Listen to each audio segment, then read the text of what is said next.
அன்பார்ந்த அரும்பவூர் விவசாய பெருமக்களுக்கு இன்னைக்கு நம்ம என்ன ப்ராடக்ட் அப்படி பார்க்க போறோம்னு சொல்லிட்டு நம்ம எஃபிஓல இருக்க இந்த பொட்டாஷ் மொபிலைசர் அப்படிங்கிற பாக்டீரியா ப்ராடக்ட் பற்றி தான் பார்க்க போகிறோம். இது எதுக்குன்னா மண்ணில் வந்து நிறைய நுண்ணுயிர்கள் இருக்குது. நம்ம அடிக்கடி நிறைய உரம் வாங்குகிறோம். கடையில் 1800 ரூபாய் போட்டு நிறைய நம்ம உரம் வாங்குறோம் இல்லையா, எம்ஓபி உரம் வாங்குறோம் இல்லைங்களா. அது போட்டுமே எனக்கு மகசூல் இல்லை. ஏன் இல்லை? என்னைக்காச்சும் யோசிச்சிருக்கீங்களா?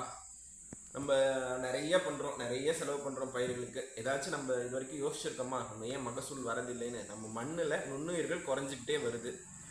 அங்கே கரிமம்னு சொல்கிற இது எல்லாமே குறைஞ்சிட்டு வருது. மண்ணில் நுண்ணுயிர் பெருக்கம் குறைஞ்சிட்டே வருது. அதுக்கு நம்ம தலை சத்து, மணி சத்து, சாம்பல் சத்துன்னு சொல்லுவோம் மண்ணில் இருக்க சத்துங்களை. அதில் சாம்பல் சத்துன்னு சொல்கிறது தான் இந்த பொட்டாஷ். இந்த பொட்டாஷை வந்து நம்ம மண்ணில் இருக்குது. ஆனால் அது பயிர்களுக்கு எடுத்து கொடுக்குற வடிவில் வேணும். நம்ம அரிசியை நம்ம நேரடியாக சாப்பிட முடியாது, சமைச்சு சாப்பிட்றோம் இல்லையா. அது மாதிரி மண்ணில் இருக்கக்கூடிய அந்த பொட்டாஷ் சத்து, சாம்பல் சத்தை கரைச்சி கொடுக்க வேண்டிய வேலையை இது செய்யுது. இந்த பொருள் நம்ம அரும்பவர் எஃபிசிஎல்ல இருக்குங்க.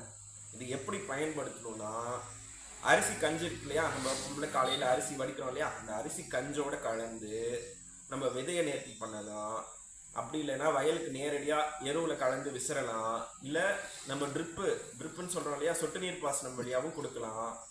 இல்லை எரு வழியாகவும் கலந்து கொடுக்கலாம். இதனால அந்த மண்ணில் கரையாத சத்துக்களை வந்து கரைச்சி எடுத்து கொடுத்து பயிர்களோட வேர் வளர்ச்சி நன்றாக இருந்து மகசூல் அதிகமாக வரும். இதை பற்றி மேலும் தெரிஞ்சுக்கணுன்னா நம்ம அரும்பவர் எஃபிசிஎல்ல வந்து அசோக் சாரை கான்டாக்ட் பண்ணுங்கள். இந்த சேனலுக்கு சப்ஸ்கிரைப் பண்ணுங்கள்.